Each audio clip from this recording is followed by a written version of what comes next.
Welcome. Today we're going to learn Parshas Eikev. But before I start, I'd just like to point out something. A number of people have told me that back in a couple of weeks ago, Parshas Matas Masei, we made two separate videos, one for Matas and one for Masei, because in other years they don't always come together. So a number of people have told me that they didn't realize that there was a separate video for Masei, so they just saw the one on Matais. So, and we discussed some interesting topics in Masei, and whoever is interested can go back and check it out. I'm just saying that you may have wanted to see it, but you didn't know there was, that you may have thought it was all in one video, and I've finished with Matais, you thought that was it. But no, there's a video on Masei. Okay, very good. So in this week's Parsha, so Moshe says to Klal Yisrael, Ki einechem haroyos es kol maaseh Hashem hagodol asher asa. Your eyes have seen all the great things that the Rebbeinu Shalom did. Now this is talking on the last day of his life, and he's standing on the threshold of Eretz Yisrael, Harvest Mayav, and he's talking to the people. And who are these people? These are, the whole Dar Midbar has died. This is a new generation. So how could he say to a new generation that your eyes saw all the nefloyas that happened in the Midbar and Mitzrayim? How could he say that to them? I mean, they didn't. They were born later. So really, this brings us back to a topic that we've discussed a number of times. And Yisro talked about at length, and other times also, that there's an inyan of a klal. The Gemara says in Tmura, Einat Tzibur Meisim. So therefore, let's say Klal Yisrael, the Klal did an Aveira, it did the Egel. So the Klal doesn't die. The Klal continues. We are all part of the Klal. We are cells of the body. The cells change, but the body remains the same. So the Klal has, we see also before Taka in Parshas V'Eschanan, Moshe says, "Lo yasav koros as a bris azois ki tonu anachnu eila." The bris was made not only with our fathers, not with our fathers, but with us. Anachnu eila poi hayom kulonu chayim. The bris was made with everybody's here alive, not only with your fathers. So that's the idea, that the bris was made with the klal, and the klal never dies. Klal Yisrael today is the same Klal Yisrael that stood at Har Sinai, just individuals died. The cells changed, in the body over a period of 7 to 10 years. All the cells in the body changed, but it's the same person. So, I'm not going to get into this at great length. So, and just as there is an Aveira of a klal, is we're all responsible for it, because we are still the same klal, and just like a bris that's made with a klal is still valid today, because the bris was made with the klal, and we are the klal also has a memory, and this is what we spoke about other times. The klal remembers. So that's what he's saying over here. He's talking to you as a klal, not as yichidim. Every person as a yachid, did he see it? Did he not see it? No. But the klal saw it, and you are that klal. So he could say to them, Einechem haroyos. Now we come to the parsha V'hoyam Shemaya. V'hoyam Shemaya Tishmuel mitzvoisai she'anochi mitzav eschem hayoim. So first I'd like to say something about an observation, that V'hayim Shemaya is said in the second person plural. He's talking to you, he's talking about the plural. Levavchem, it says the kshatam lo yisal yetchem, it's all plural. And the Parsha of Shema is said b'lashon yochid, it's said in the second person singular. V'ahavta, you should love, right? You singular, not v'ahavtem. It's said in singular. So why is V'shema said in Lashon Yochid, and why is V'ayim Shemaya said in Lashon Rabbim? So it brings us to the same reason, because V'ayim Shemaya is a bris. It's a promise.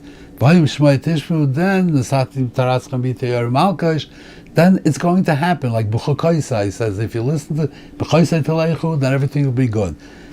Individual things is always, you could say, a person went up to, climbed up, and his father told him to climb up, and he did Kibrav, and he did Shluch HaKan, and then he fell down and he died. So the Gemara says that the reward will come in Olam Haba. So when it comes to Yechidim, you don't know how to cheshbon it. Sometimes they're rewarded here, sometimes later, sometimes in Olam Haba. But when it comes to the Klal, and there's a bris with the Klal, it's a promise, and it has to happen. So in the Parshas of Vayim Shemaya, he's saying that if you're going to listen as a Klal, plural, if all of you as a group are going to be, obedient to the Rebbeinu Shalom, you're going to do what he wants, then v'nasatim taratzechem, that is, you could take it to the bank. It's going to happen. There's no terutzim of Olam Haba, nothing. This is a promise in Olam Hazeh, in this world, that you will be rewarded in Tatan Taratzechem, B'ita Yor Malkash, and the Yudasaftagun. Everything is in this world. Everything. This is a promise. So over here, it can't be B'loshen Yochid, because B'loshen Yochid is not necessarily a promise. It's not. It could be interpreted another way. Maybe it's Olam Haba. But Shema Yisrael is talking about the individual responsibilities. There's no promise there. That V'havta Hashem Elokecha is telling you, as a Yochid, you have a mitzvah, this is what you have to do. So that's B'loshen Yochid. Each of us individually is commanded to do that. But when it's talking about a promise, that what's going to be, that promise has to be B'loshen Rabim. If in general the klal is good, then the promise will be fulfilled. Now, it says, L'havas Hashem Elokeichem u'lavdoi b'chol levavchem. You have to love the Rebbeinu Shalom. So I'd like to talk about this. How do you come to love the Rebbeinu Shalom? How do you develop a love for the Rebbeinu Shalom? So the Rambam asked this question in Sefer HaMitzvahs, and he asked this question and he said that Torah. He says that the mitzvah of Avos Hashem, how do you get to that? He says you look around at the world and you see the magnificent world that the Rebbeinu Shalom created, miyad, you're going to love it. Miyad, right away. And in the Sefer HaMitzvahs, it says the same thing, a little bit of maybe a stronger language. He says when you look around at the world, also I think mentions over there the Torah, and you look at the wonders that the Rebbeinu Shalom did, it's inevitable, you must love him. So I don't understand, how does looking at what the Rebbeinu Shalom did force you to love him? It may force you to admire him, to be in awe, to say, if you see somebody does something fantastic, do you love him? Do you love him? You admire him. Person makes a beautiful painting or beautiful building, say, oh, wow, look what you did, right? But do you love this person? No. So the Rebbeinu Shalom just has it on a greater scale. He created the universe. Oh, he created the universe, and look at all these wonders that he made. So that means that you love him? So I want to say pshat in this.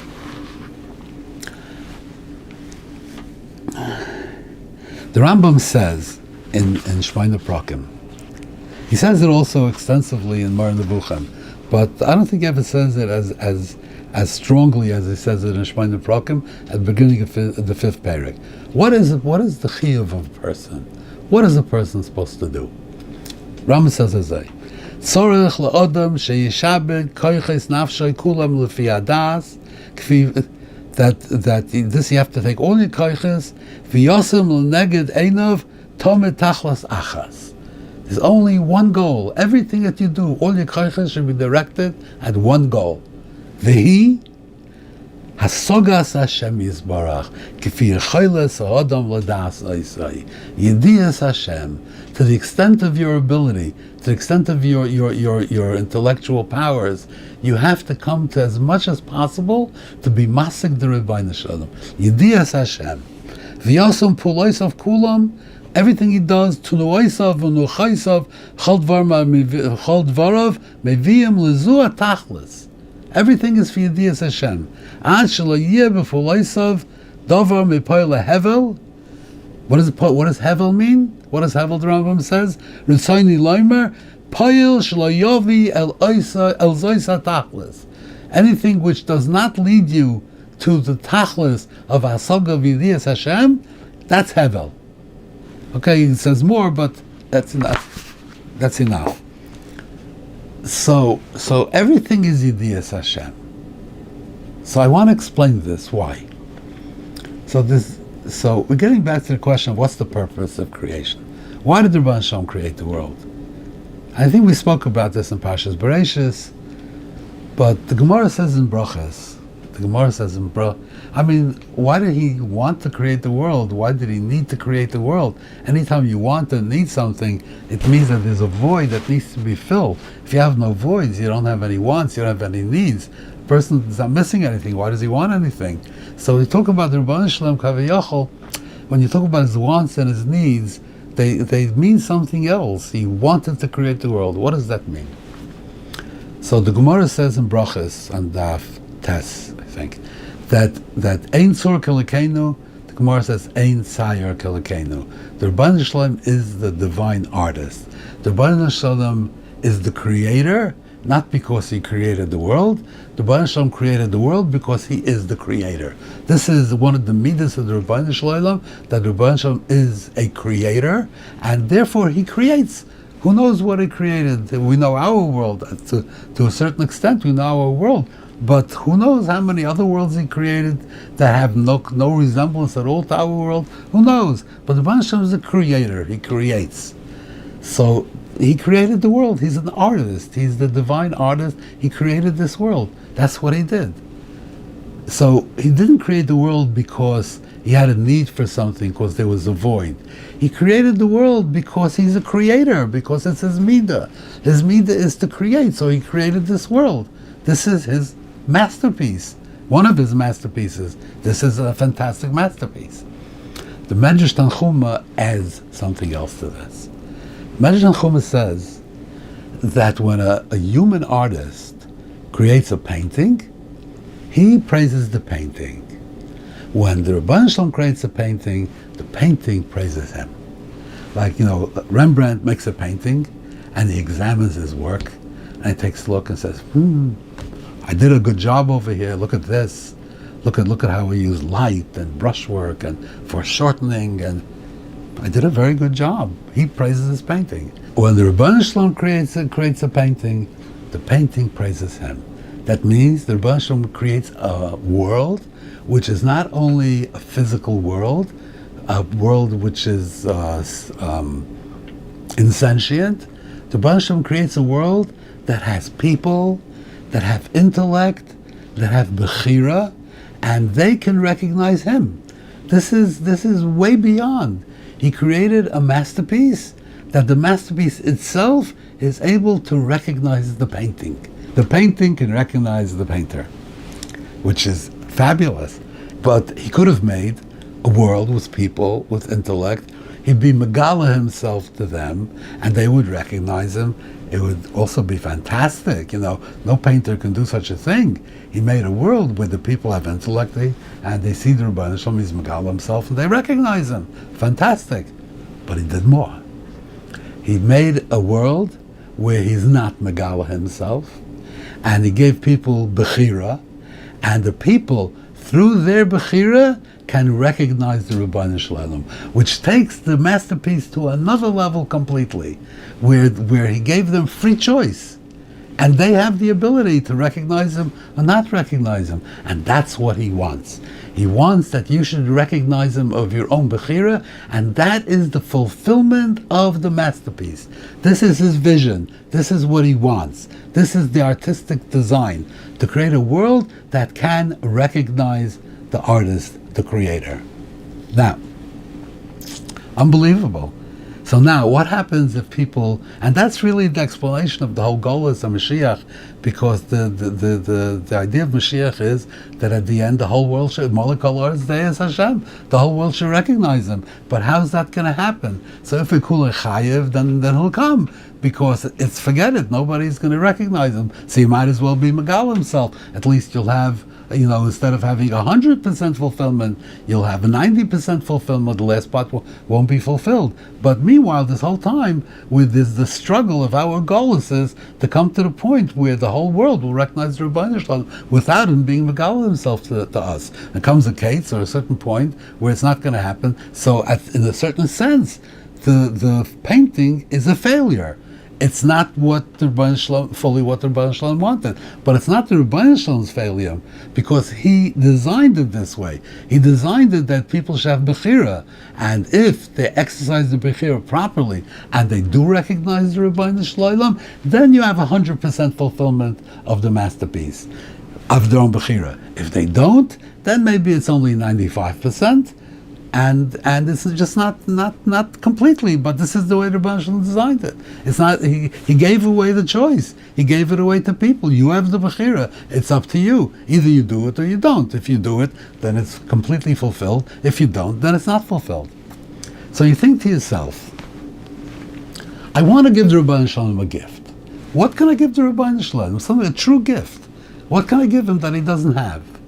The truth is, you could give the Rebbeinu Shalom a gift which is beyond everything. You could give the Rebbeinu Shalom the hashlama of his design. You could give him the 100% fulfillment of the Briyas Ha'olam. That's what you could give him. And without you, he doesn't have it. Because you have the Bechira. It's in your power. If you give it to him, he has it. If you don't give it to him, he doesn't have it.